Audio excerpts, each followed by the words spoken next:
Welcome, welcome everyone. I'm so glad you're joining me for this conversation.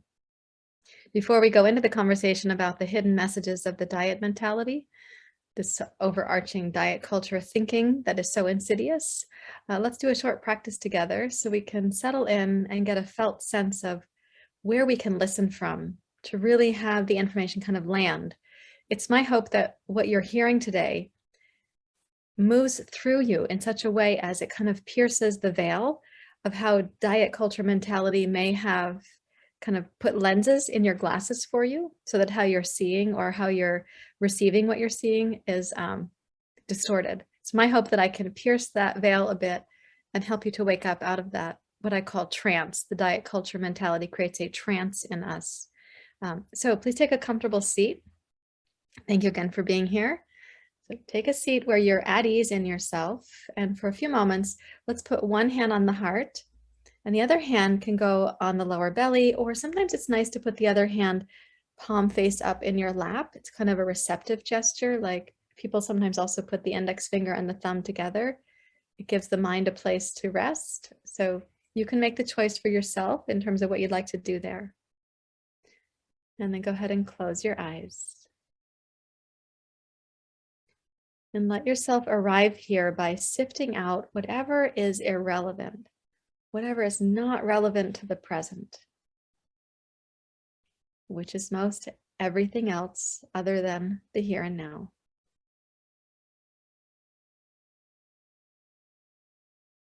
One way that we can practice sifting what is not relevant is you can imagine on the inhale, you're prioritizing being here. And on the exhale, you're letting these thought clusters kind of fall away. You're letting them go. Like when the leaf falls from the tree and the tree lets it go. The tree does not try to hold on to the leaf.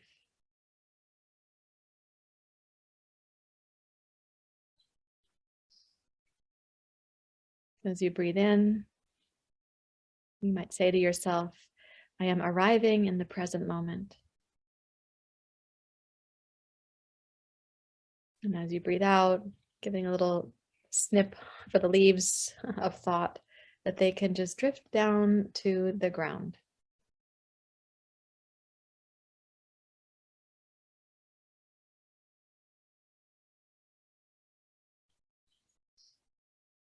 And then I'd like you to, having arrived here in the present, just notice the qualities of the mind for being in the present. Like, do you arrive with anticipation? Do you arrive with a sense of apprehension or excitement? What is it like to arrive? What's present in your body or in your emotions?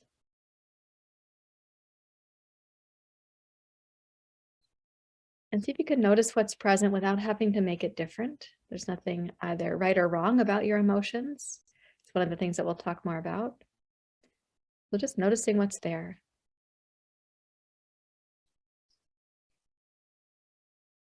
And then if you lightly breathe into the emotions and give them permission to be here, they don't have to become more escalated. They don't have to make themselves bigger to get your attention, and they don't need to mute themselves. So we just breathe into the emotions and let them know that we see that they're here.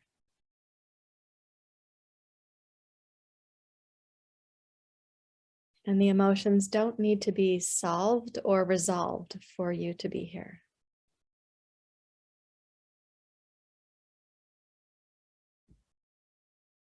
You might even ask those emotions to kind of just spread out a little bit or give you a little bit of space so that you can feel yourself being here. The emotions not crowding your ability to listen or to receive.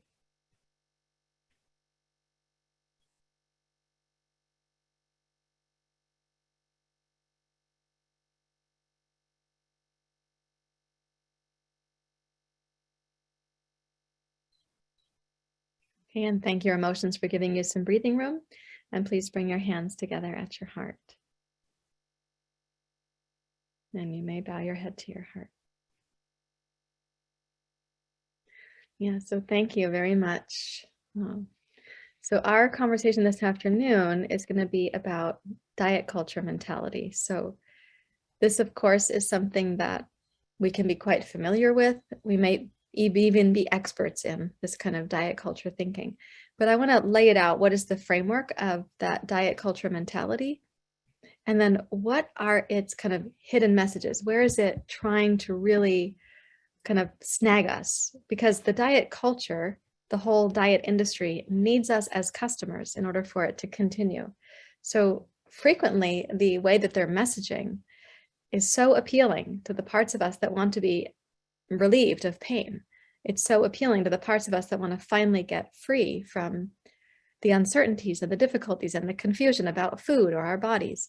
So they're marketing to us at the level of our real needs. But what they're also saying to us is there is a succeed or fail kind of process. You're either going to be successful with this diet or we keep failing at our diets. There's other messages that are in there as well, but just know that the diet industry has researched how you think. The diet industry has researched how we are thinking about ourselves and also about food and about our bodies. It has done a lot of research, and the diet industry is also watching the beauty industry. It's watching the fitness industry. It's watching the food industry. It's watching everything so that it can keep creating more and more products that look more and more appealing to us. And it knows when we get smarter, and then it wants to add another layer of like, oh, well, but we could get her with this one. It's kind of like artificial intelligence. It's watching your behavior, and it knows when you've done one thing, a click here and a click there, and then you're getting an ad, and you didn't even expect to get the ad, right? So the diet industry is watching and learning about how we think, and it's been using that thinking to snag us for a long time. So my hope is that we can get out of that diet culture mentality, which is like infiltrated and it's kind of insidious. Until you're free of it, it's kind of in there, kind of roaming about, like a roaming experience of thoughts or anxiety. So let's see if we can get that to loosen up and to depart or dissipate, because you're going to feel a lot more like empowered, clear, and strong for making decisions about food and your body and your self-esteem and your resources and, you know, what you buy from the diet industry or what you don't buy from the diet industry. So let's take a look at some of the thoughts that are recommended to us. I mean, they're recommended in the advertising. It's not like it says it outright right there. Sometimes it's the image of the person that they're putting in the ad, and sometimes it's the actual words that they're saying in the ad. But at a fundamental level, one of the things that we do hear from diet mentality is it's like a binary sort of thought. There are good and bad foods. There is a kind of being on your diet or being off your diet. There is black and white thinking. There's rigid thinking and rebellious thinking. There's thoughts about, you know, deprivation and then reward. You know, you've been really good at depriving yourself, so now you get to have a reward. Let me break some of these things down. Okay, so we'll go slowly through them, but just keep in mind that the overarching sense of this is it's binary thinking. It's going to make oppositional platforms. It doesn't have a gray area. It's not flexible. It's not adaptive. It's not really that curious. It's not asking us to have intuition about our bodies nor our appetites. It's trying to give us the guidelines to succeed, except that the diet doesn't want us to succeed because we're going to not be customers the next time around. So the diets aren't really there to set you up to succeed. Okay, so let's start with this one, on or off thinking. Now, when we're on a diet, we probably feel like we're in control. We're on our diet. We're back on the diet. We're back on track. We're kind of structured and we're safe. There's a sense of control in that. And there's a wonderful feeling of feeling on, like when you're on with your life, when you're on with your performance or your presentation, or you're kind of on with your rhythm or your routine. You kind of feel like synced up, like when a musician is on, when they're having a good evening in their performance, they're in the zone. And we like that too. So when you're on a diet, it can, and you know, you're getting on the diet, it can feel like I'm going to get that on feeling. I'm going to have the feeling of like my life is actually organized and it's kind of controlled and I'm going to be safe and it's going to work, right? I'm on now. Whereas the opposite of that is feeling off, like we fell off the wagon, or we broke our diet, or we're about to break our diet because we're out to lunch together and we're kind of like, hey, do you want to break that diet? And it feels good to do it together. We're each going to have like some dessert, and you know, then we're going to go back on our diet tomorrow. So it also gives us a language culture to talk with other people about, even though we're not saying, let's talk through diet culture mentality, we're saying things that have become normalized, like, hey, do you want to break your diet? with me, or, well, I was on a diet, but now I'm out to lunch with you and the menu looks so good. And, I don't see you very often, so I kind of want to indulge. And all that is infused with diet culture thinking, right? So when we're off our diet, it's possible that we also go off in many other places in our lives. So we're off of our sleep schedule. We might be off from our house chores. We might be off from our self-care. We might not be exercising that well.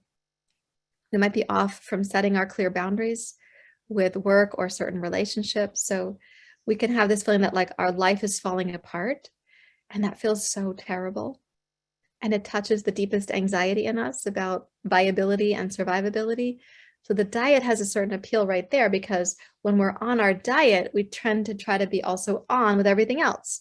We're doing the laundry on time. We're actually folding it and putting it away. It's not like a pile of clean laundry in a basket on the bed. You got to push it aside to get in at night, So there's this feeling that you're either on with your life or kind of off. And it's like a switch, think like that, rather than having gradations or a middle path, right? So I'll talk more about that middle path as we go through here. When we have failed on a diet or succeeded on a diet, it is heavily influencing our self-perception. So if we fail on the diet, we feel like we are a failure. We have failed again.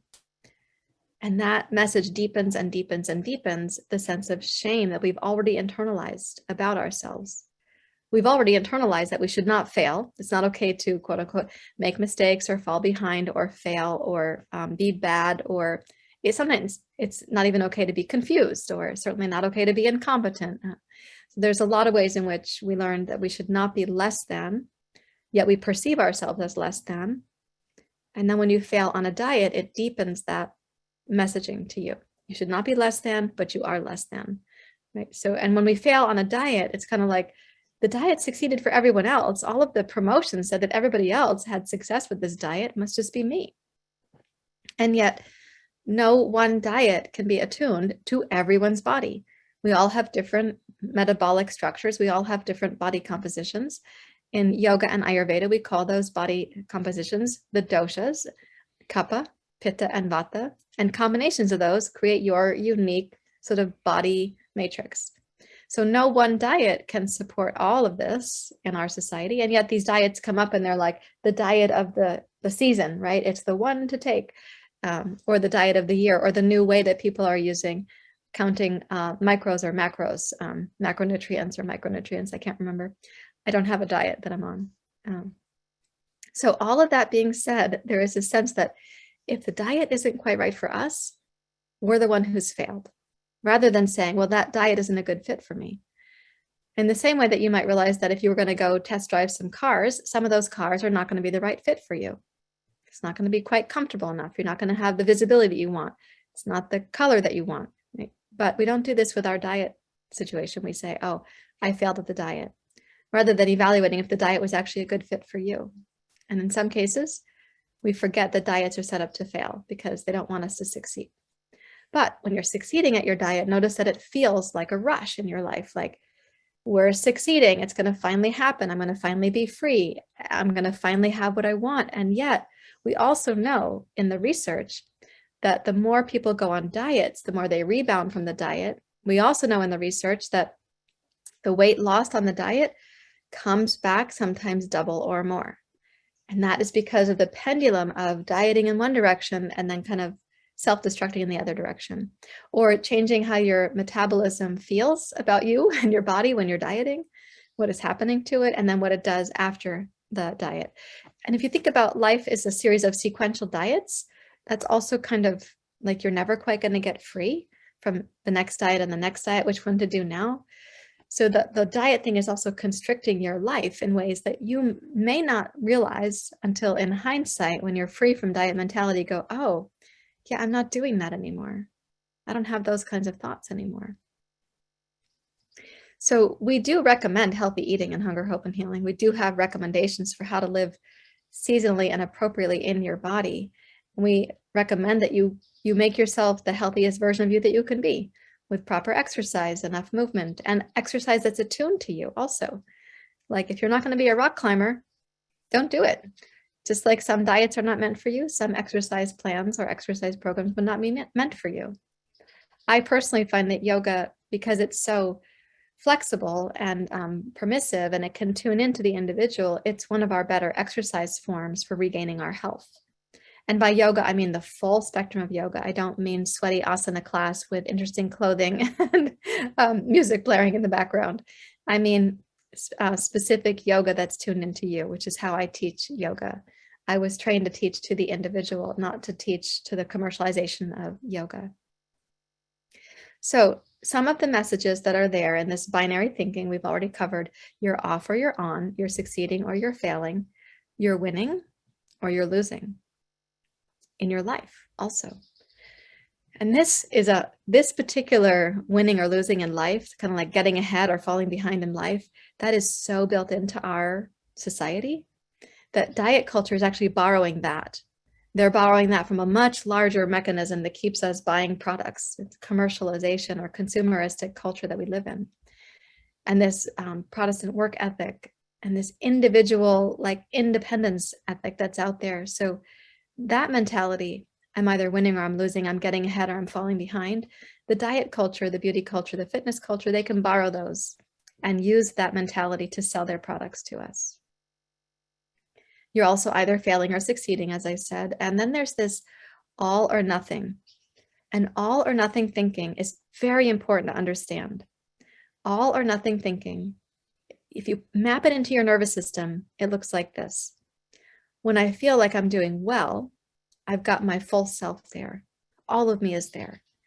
Probably I'm humming along in my parasympathetic nervous system, which is now called your ventral vagal parasympathetic nervous system, where you're in that hum. You kind of got things, you've had a yoga practice or a massage, you feel restored, you've eaten well, you've gone for a walk, you're not particularly stressed, and you're in this hum, this sort of ventral vagal parasympathetic hum. Or maybe you're just like, middle of the road, kind of contented, doing well enough, not that disturbed. It's like you're not as anxious as you were yesterday, so you're doing well. And there's a kind of, I can do all the things that are mine. I can accept life as it is. And then a stressor comes. Sometimes when the stressor comes, we're like, okay, forget everything. We go to this nothing. None of this is worth it. We collapse into nothing. It's called a dorsal vagal reflex, where we submit, collapse, we become frozen or inert, or like, oh God, I just can't keep doing it anymore.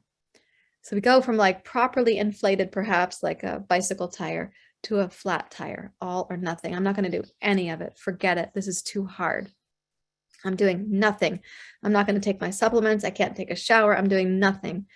Or we're there at this threshold of, I'm doing pretty well, and I want to make a clear decision and state a clear boundary. I'm going to approach my family member, my spouse, my friend, my neighbor about this clear boundary, feeling like I can do this in a loving way. And I'm about to approach, and I get this facial expression from them. I'm like, oh, it's not worth it. No, I'm not going to address it. Forget it. I had nothing to say. Like what's happening there is that we know there's wisdom we want to put into action. We know there's a clear boundary we want to set. We know that there's some like advocacy we want to do for ourselves or for a loved one. And we get there and we see a facial expression that we get a sympathetic nervous system reaction to. We go, and we leave ourselves for a moment and say, oh, it's not worth it. I'm not going to talk about it. No, never mind. And it has this kind of all or nothing feeling. Many times in our support groups in Hunger, Hope, and Healing, we're actually talking about boundaries and health and clarity and families. And frequently we're talking about boundaries with parents, in case your parents are trying to parent you as an adult, or in case you're parenting your parents as an adult. And that's an interesting thing because there's a historical map there, and we get to talking about what's happening in their family system. The kind of all or nothing has been there for a really long time. Either they feel like they're going to be able to have traction with the conversation, or it's going to be impossible. And as they get towards the conversation, there can be like this internal sense of fainting. Forget it. I'm not going to do it. I can't do it.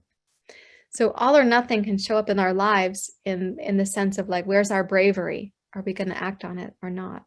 But it can also be like, all is, I am hydrating. I'm taking my supplements. I'm eating healthy. Going to my yoga class. I'm checking in with my Hunger, Hope, and Healing mentor, my community. I'm doing the things. And I can give myself the grace of doing all of that and wobbling a little bit. It's okay to wobble. It's okay not to be totally confident. But then something happens and I'm like, fuck it, I'm not doing any of those things. None of them. I don't take my supplements. I don't eat well. I don't want to exercise. I don't want to go to the yoga class. I don't want to call anybody back. I just feel so terrible. And I'm going to kind of destroy my recovery right now and have another binge. I'm going to go through this cycle because tomorrow I'll start over. I'll do all those things again tomorrow. I'll begin again then. That's another way that all or nothing can show up, where actually the middle path might be like a stressor comes and you're aware, oh God, this feels so difficult. My emotions are high. My body feels terrible. I feel contracted. And you know what? I still need to hydrate. I still need to take my supplements. I still need to stay present and advocate for myself. I don't need to go down the rabbit hole of my disordered eating strategies, the ones that have kept me safe for decades but aren't really working anymore. But I feel tempted. I'm not going to go that way.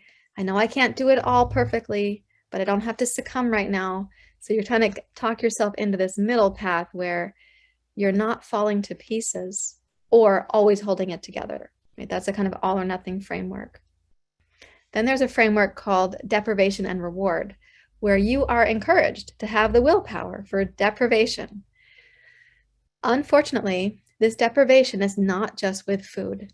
It ends up being deprivation of getting your needs met in relationships, or deprivation in the form of you have some activities, some hobbies, some creativity, a longing that you want to pursue, but you've learned to deprive yourself in the diet thinking. You've learned to deprive yourself and to sort of forego your own needs long enough that you acclimate to that. In fact, we can acclimate to it and not realize that we've done it. And then we're in a situation where someone's asking us how they can help us meet our needs, and we don't know. We atrophied our ability to know our own needs. And so as we acclimated to this deprivation process, we didn't realize. We also don't realize that as we're depriving ourselves in those ways, we are kind of numbing ourselves to the pain of that deprivation by doing things like eating foods that are sedating us, or watching more TV or Netflix that we don't really want to be watching. Like, in the end of my life, is it going to matter if I ever watched Breaking Bad or what was the other one? Oh gosh, Breaking Bad, or something with the tearing the limbs off. The it was a terrible show for me. I didn't watch these series on Netflix. Gosh, it got so many good reviews and all this good cinematography, and the sets were amazing and so on. Everybody was watching it except for me. In the end of my days, it won't matter if I've seen these Netflix episodes. And because Netflix is circular and it gives you the next thing right away, you know, it's kind of addictive, right? So we have this deprivation, we have the pain of deprivation, but we don't let ourselves acknowledge that pain. We do these behaviors that numb or sedate our nervous system so we don't have to realize. Now, along comes diet culture, and it's like, hey, you've been really good all day. You know, and we're going to put this into your diet. You've been really good all day. Therefore, you get this treat or this snack. You get this thing because you did this. Or if you mathematically restrict your calories here, you get to add them up over here. And now you're living in a mathematical left brain equation rather than being in touch with your body. And the rewards that come, like deprivation reward thinking is what it's called. The rewards that end up coming are food-based rather than, as you've been depriving yourself, let's say on behalf of your children, you've been holding back your own needs appropriately on behalf of children that need your attention. The reward is food after that? Or could the reward be like empathy and connection and sisterhood or a friend? Or could the reward be something like you actually feel rewarded or nourished by it, rather than the reward being food, which can end up becoming a rebellion? And by rebellion, I mean, if you were really depriving, okay, I got this taste of this reward. Oh my God, it's so tasty, it's so good. And it's going right to the biochemistry through your saliva, to your brain. You're like, I have to have more of it. And before you know it, the stomach has not registered how much you've eaten because it takes time to register, but you're taking it in, and your tongue and your mouth and your saliva and your brain are like, yeah, we need more of this. And now the reward has turned into a rebellion. We're rebelling against the diet. And by the way, right at that moment, then we failed at the diet. We might as well go all the way, black and white, all or nothing thinking. We'll start again tomorrow on the diet. If that sounds familiar to you, please know that I've also lived that experience, and so have all the women in Hunger, Hope, and Healing who are now in their recovery from that. But if that sounds familiar to you. And if it's the first time that someone's talking about it in this way and it sounds familiar to you, please know you are not alone. You are definitely not alone. So these things pervade your life. They go in, they kind of extrapolate out into other parts of your life in a very unhelpful manner. We don't realize that it's happening because we're acclimating to it.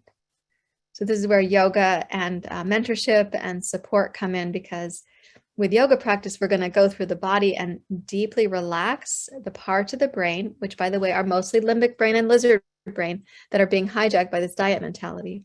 We're going to deeply relax the body and the parts of the brain that pull us to and fro and make us susceptible to these kinds of messages. At the same time, we're going to nourish the body. So we're releasing stress and nourishing our vitality.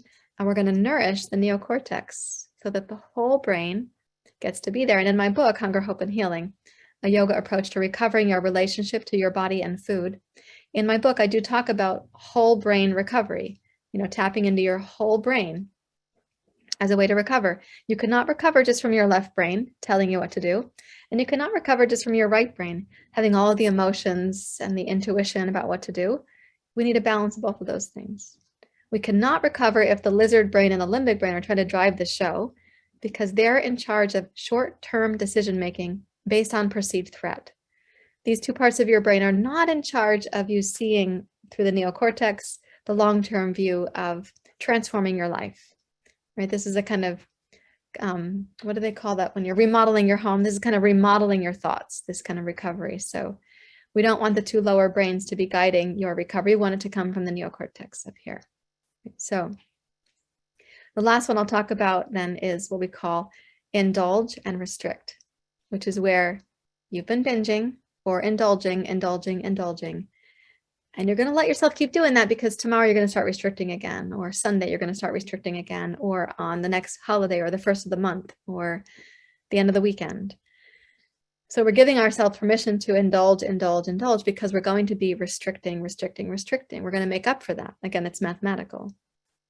But these two can cycle over each other, restricting, indulging, restricting, indulging. And it can become a cycle, either a short cycle, like in the course of a day, or it can become a weekend cycle or a week long or months. Sometimes I have women come to Hunger, Hope, and Healing who've been indulging for months. And they come to join the program because they want to finally get it under control. They want to finally restrain all of that indulgence. And I will definitely help you be free from your food werewolf and your shame monster and these sort of indulgences and rabbit holes. But I won't be doing it from a control mentality.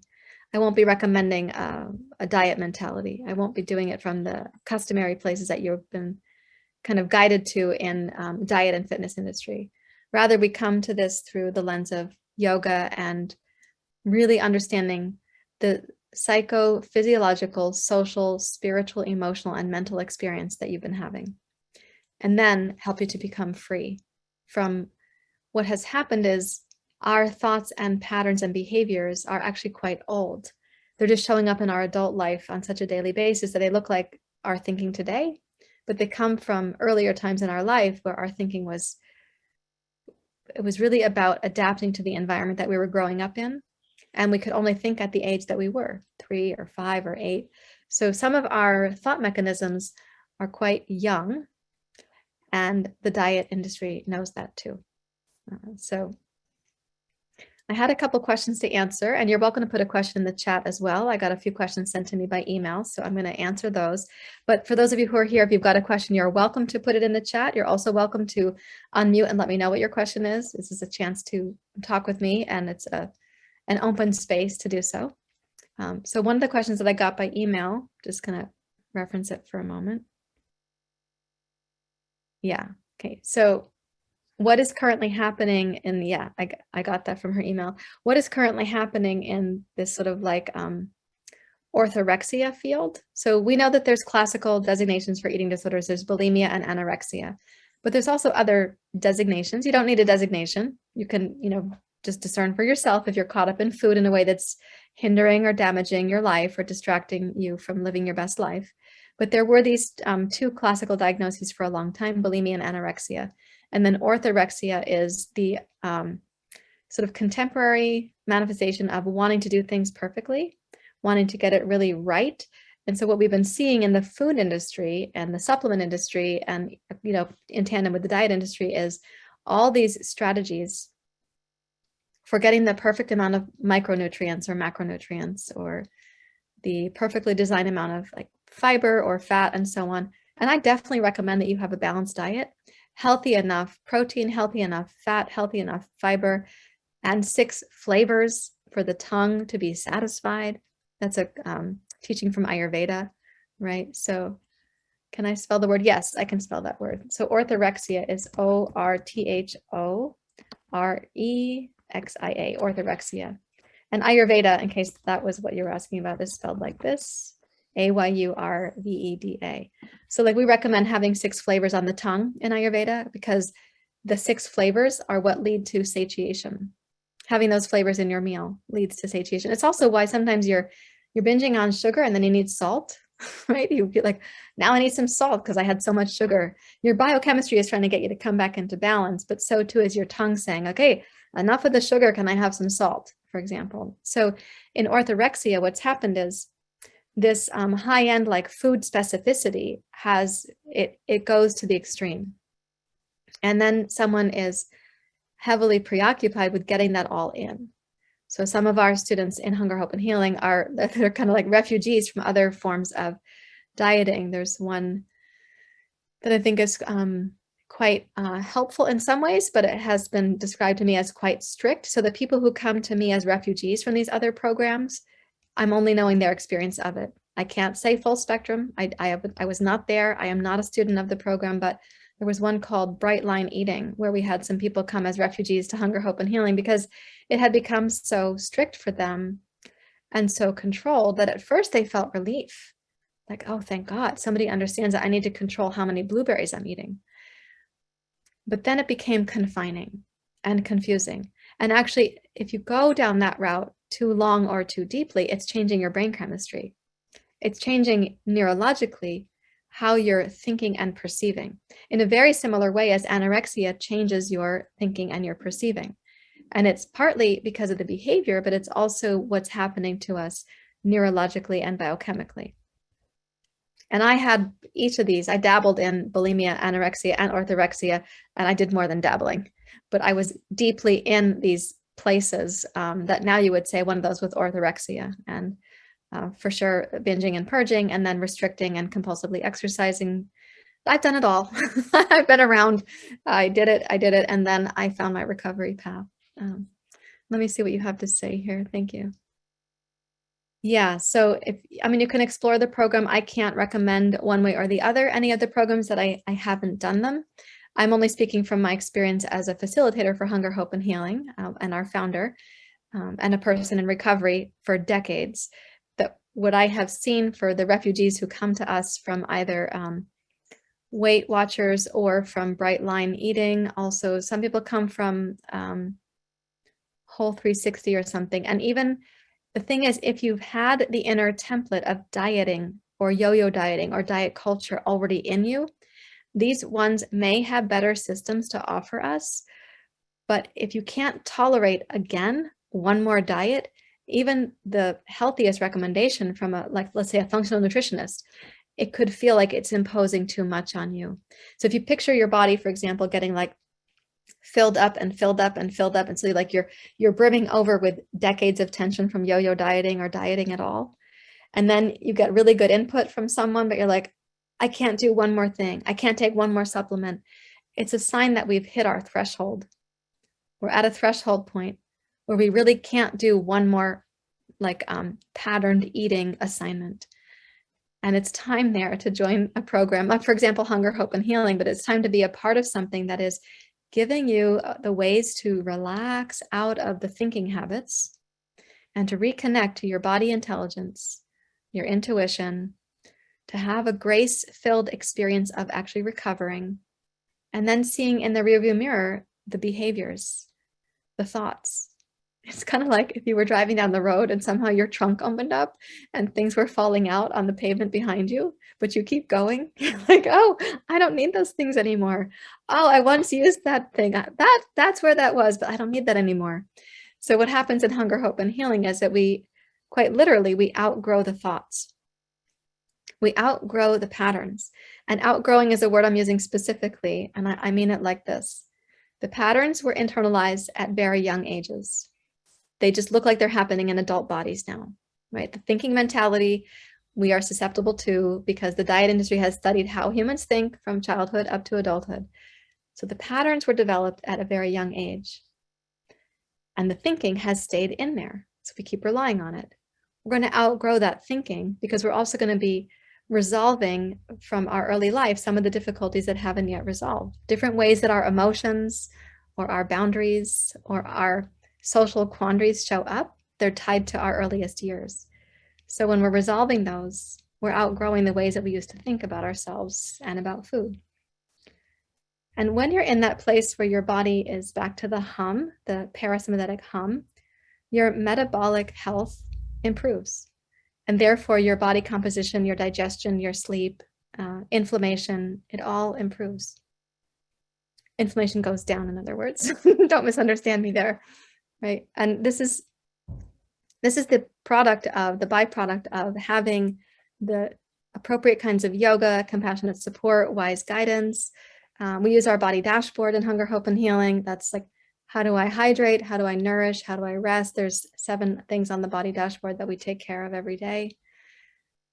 So it's a process of being holistic and most of all, deeply loving and respectful with yourself and your body. So you outgrow the confines of diet thinking and you relax into the beauty and intelligence that you actually already are. Right? So I hope that's helpful. And yeah, thank you for your notes in the chat there. If it sounds rigid to you, if what you've experienced sounds rigid to you in a program that you're looking at, the part of you that wants more control might feel tempted, but you also have a part of you that is very wise, and you know that you should not take that temptation right now. If you choose something that has a rigid quality, you probably know what's going to happen. At some point, your rebellion part is going to come up, right? So you raised your hand. Go ahead. You're welcome to unmute if you want to. Hi. Yeah, thanks. Yeah. I'm Leslie. Hi. Well, at first I was kind of excited about that Bright Line program. I went to a private girls' school in San Francisco, and so did Susan. I forget her last name, but she went to the other private girls' school. So we were like rivals. Anyway, so I thought, oh, well, that's kind of exciting. But then the more I listened to her, I felt, I grew up with that kind of rigidity and confinement, and I don't want to be told, You don't want to I reinforce guess. that. Yeah. And so I just got turned off by it. So I appreciate you bringing that program up, because I haven't heard anybody speak. I really celebrate that you don't want to be confined. You grew up in something that was confining. You no longer want to be confined. Yeah. Yeah, I'm really celebrating that for you. Thanks. And that's kind of how I liked your word imposing too, because it's how I feel about Weight Watchers. I've been successful when I was younger on Weight Watchers, but I'm not I don't want to go to meetings and get weighed in and sit with a bunch of other people. Well, you've already done it. So you've tried that route, it sounds like. And the thought of going back to that, if you feel resistance to going back to that, that's probably wisdom showing up, right? Because you may feel overly scrutinized or imposed upon or confined by either one of those systems. And if you look at your own history, and I'm saying this from working with thousands of women and my own history as well, we end up becoming rebellious about it. And I already have that rebellious personality because I grew up in the 60s in San Francisco.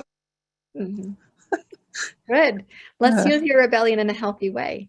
So I like to talk about the healthy rebellion in Hunger, Hope, and Healing. A healthy rebellion is the rebellion against shame or control trying to lead our lives. For example, Like if we're about to shame ourselves, but we can rebel against that, we free ourselves from how shame keeps taking over. So there's a healthy rebellion, but there's healthy rebellions like advocating politically and being out there with your perspective and trying to advocate for marginalized people and so on. There's healthy rebellions against societal norms that are really important too. But the rebellion in our diet life is usually destructive against us, because also the restriction is kind of destructive. So I'm hearing your discernment and your wisdom there, and a little bit of spunk also. So Oh, thanks. Yeah. And go ahead. just the all or nothing thinking. And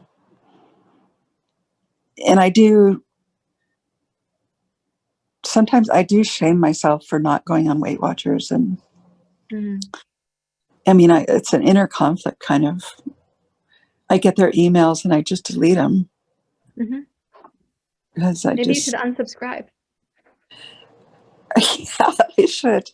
I thought about it today, actually. It was just before this started, I deleted, and it's like, why don't you just unsubscribe?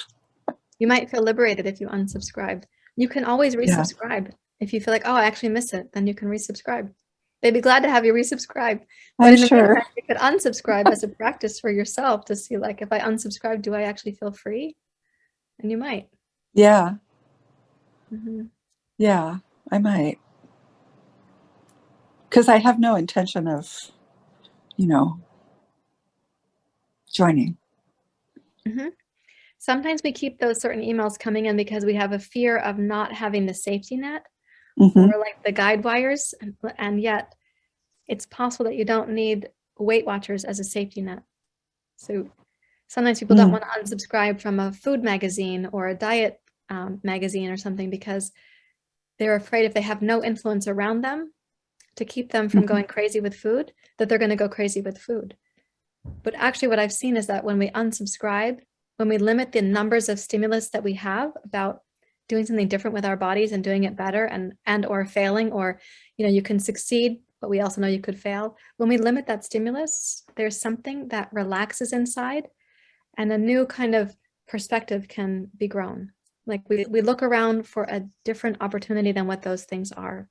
Yes. I mean, something like hunger, hope, and healing, because here you are. Yes. Yeah. That's exactly spot on, because that's how I've kind of intuitively just moved that way. Yeah. Yeah. Yeah. Yeah. So this might be like a ripening in your life, we sometimes say. And in that ripening, you've outgrown a kind of one way of being, and it may be time to consider a new way. But we often have to set down the old before we can really feel into the new.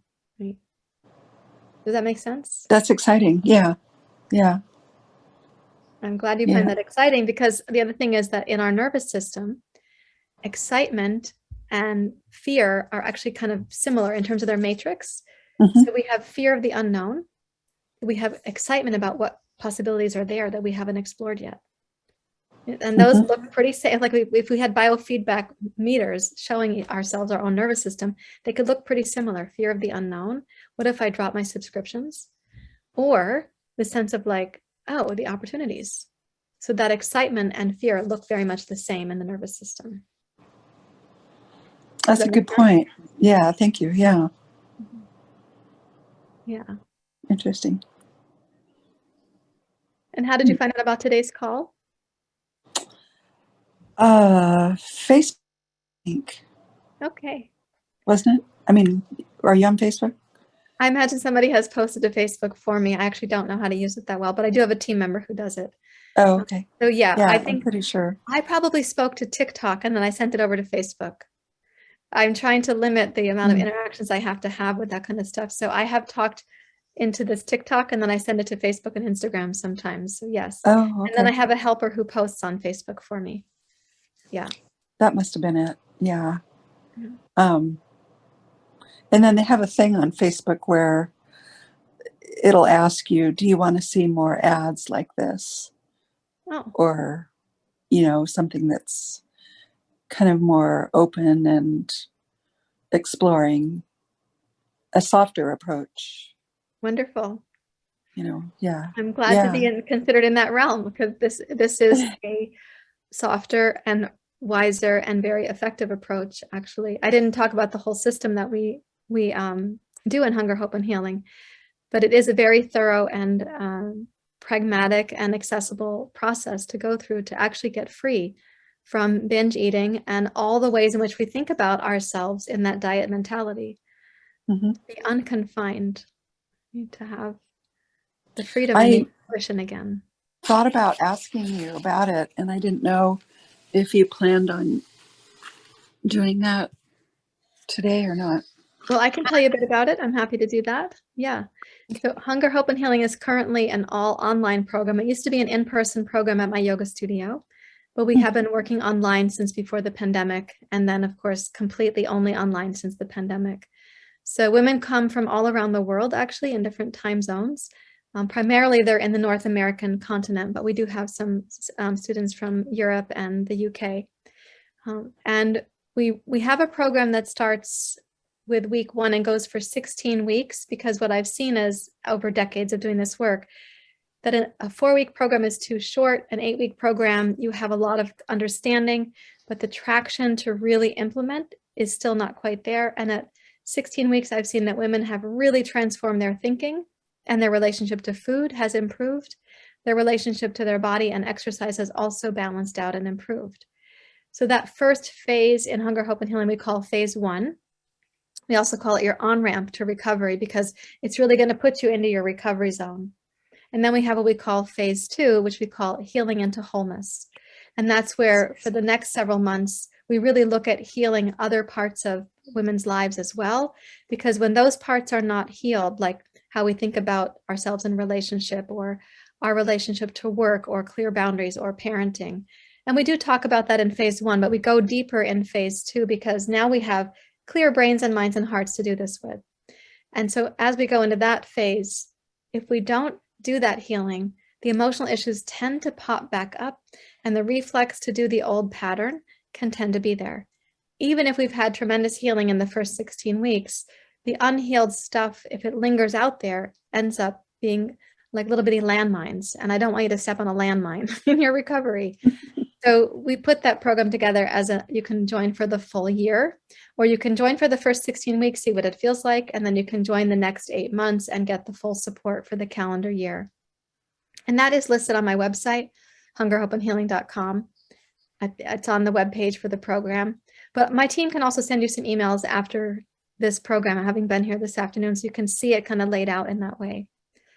Yeah. Okay, thanks. Yeah. Yeah, in the program, we have weekly group support calls. We have a weekly yoga class. We have daily, what we call daily tea time, which is where we get together for half an hour to have little check-ins from people who are in the program.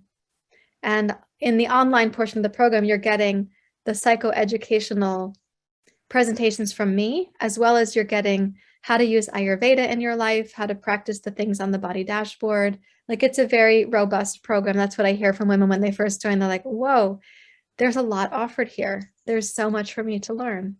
And often it's what they haven't learned before, because it's not coming from a diet mentality. That's great. Yeah. I know that's kind of what I'm looking for, because I know how to eat. Mm-hmm. I just don't do it. Mm-hmm. That's where And our knowing and our acting are disconnected sometimes. Yeah. mm-hmm. Yeah. Yeah. And I am familiar with Ayurveda quite a bit. And that's great. So yeah.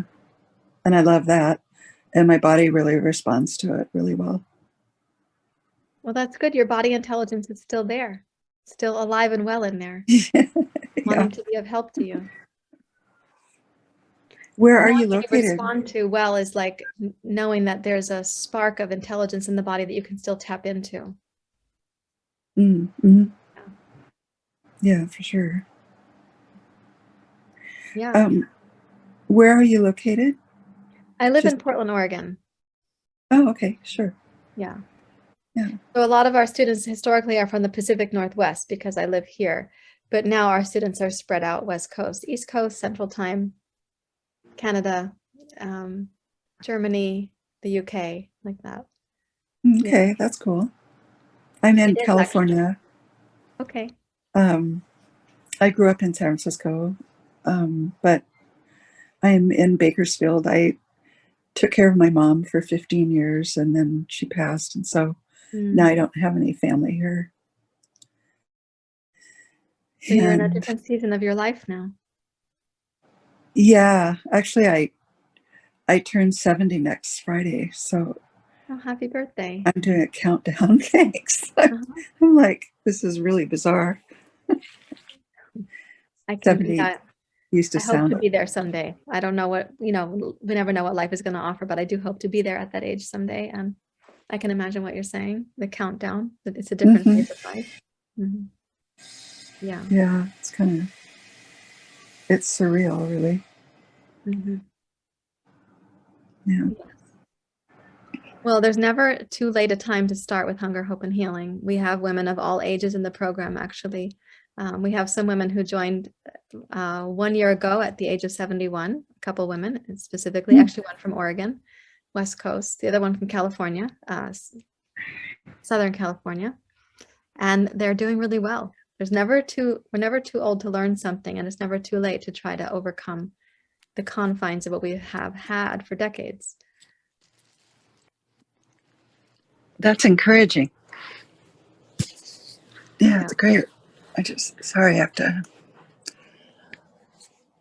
There's some feral cats outside and they Um, seem to be fighting.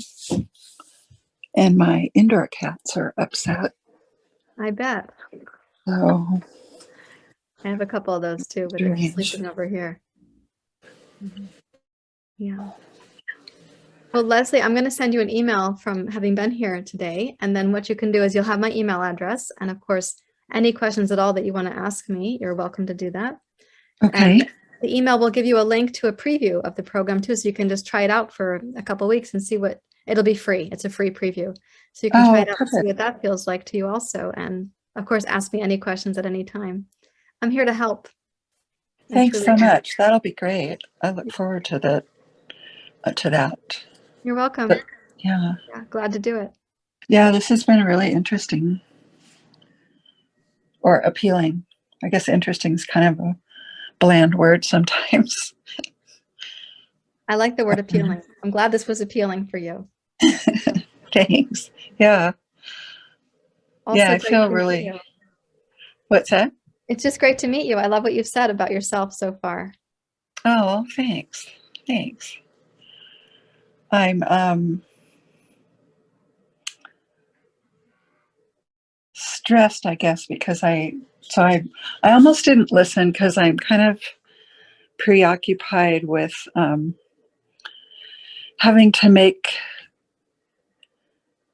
or be on the journey to make a decision about whether to sell my condo or a second, excuse me. Thank you. It's my cat.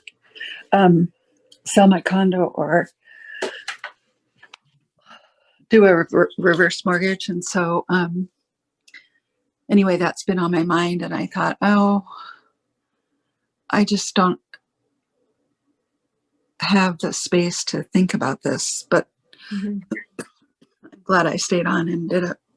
Well, what's interesting is that when we don't have the space to think about, like that's a pretty big life decision, right? So what if Mm-hmm. your health and your body could help you with the decision, right? What if there was a little more clarity from within your body? The decision might come from a different place inside, and you may feel better about the decision. I like to live with decisions that I don't have like an ongoing draft of regret about.